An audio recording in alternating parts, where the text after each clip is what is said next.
As minhas andanças pelo Brasil e alguns países da Europa, muita gente me perguntava ao longo dos anos: você já ouviu falar de um pastor chamado Paulo Canuto? De tanto me perguntaram, eu comecei a ficar curioso. Quem é esse cara? Quero conhecê-lo.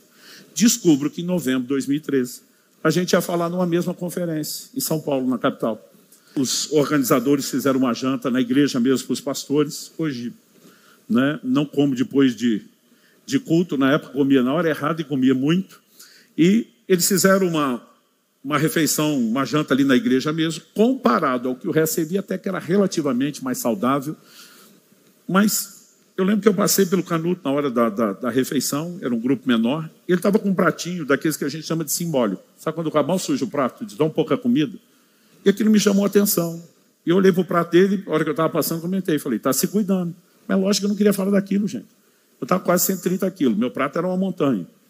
Era aquele tipo de comentário que você pensa alto e só imagina, não vai sorrir para o outro e mudar de assunto. Mas a hora que eu apontei o prato e falei, está se cuidando, ele respondeu com uma pergunta: quantos anos você tem?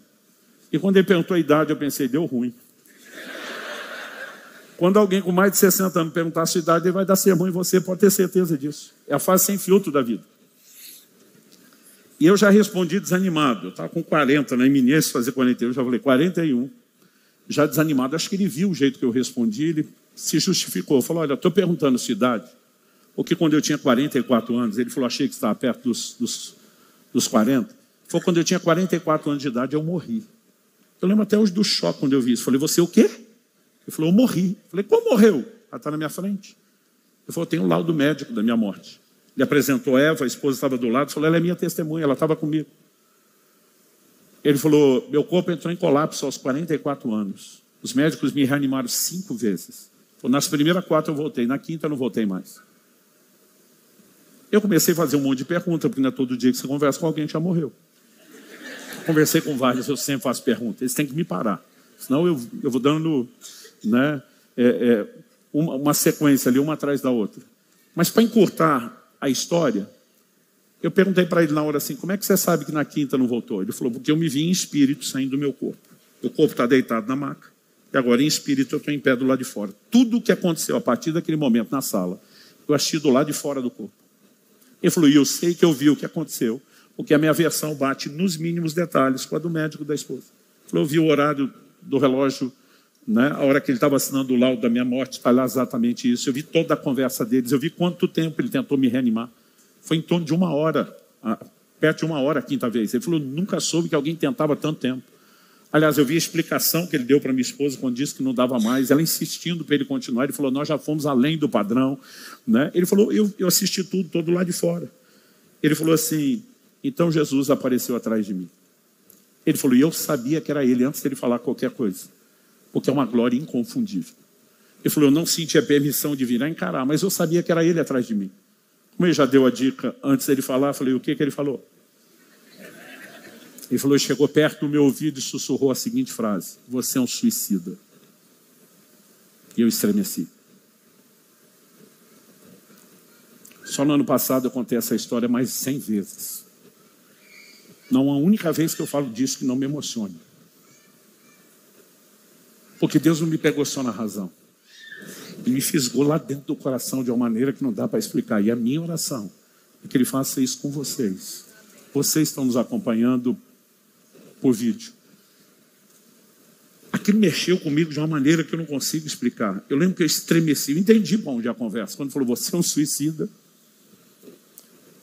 E ele falou, Jesus disse assim para ele, eu tinha um plano extraordinário para a sua vida. Mas você conseguiu abortar porque nunca cuidou do seu corpo. Quando ele falou a frase, nunca cuidou do seu corpo, eu já interrompi ele e falei, você era gordo? Tipo, vamos falar rasgado comigo? Ele falou, não. Ele falou, estava errado em tudo o resto, menos no peso. Ele falou, para me subir, eu não dormia. Eu dormia 2, 3 horas por noite, para fazer vigília. Para buscar Deus. Toda noite encontros maravilhosos com Jesus, mas não dormia. Não o suficiente. Ele falou, eu não me alimentava direito, eu não me exercitava, eu viajava para pregar sem me dar descanso. E meu corpo não aguentou. Eu lembro que eu larguei a interjeição de espanto que eu aprendi com os amigos carioca. Caraca. Para que eu larguei o caraca, ele fez assim com a mão calma, que fica pior. Eu pensei, como é que pode ficar pior? Jesus chamou o cara de suicídio, que abortou o plano dele. Ele falou, Subirá, Jesus me deu uma visão do que seria o velório do dia seguinte. O velório que nunca aconteceu, que não foi enterrado. Mas ele falou, eu assisti. Ele falou, e foi tão real a visão que ele me deu, que eu tenho na minha memória como qualquer fato real da minha vida.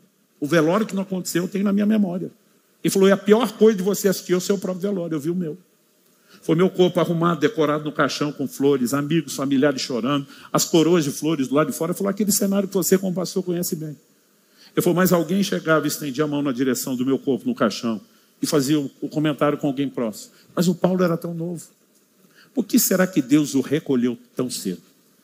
E quando a pessoa fazia o comentário, enquanto ele ainda tinha visão, Jesus continuava falando no ouvido dele. E dizia, além de abortar o meu propósito para a sua vida, você faz com que eu seja julgado. Jesus disse, eu não te recolhi coisa nenhuma. Foi você que se matou. Mas agora as pessoas ainda me julgam pela sua negligência. E aí o chão sumiu de vez debaixo do pé. Eu levantei daquela mesa e falei para Deus, nunca mais o Senhor vai chamar minha atenção de novo sobre isso. Falei, nunca mais. Eu não sei porque eu resisti tanto tempo a ouvir tanta gente. Eu falei, mas é a última vez que o Senhor me corrige. Eu não vou abortar o seu plano e eu não vou fazer o Senhor ser julgado pela minha negligência.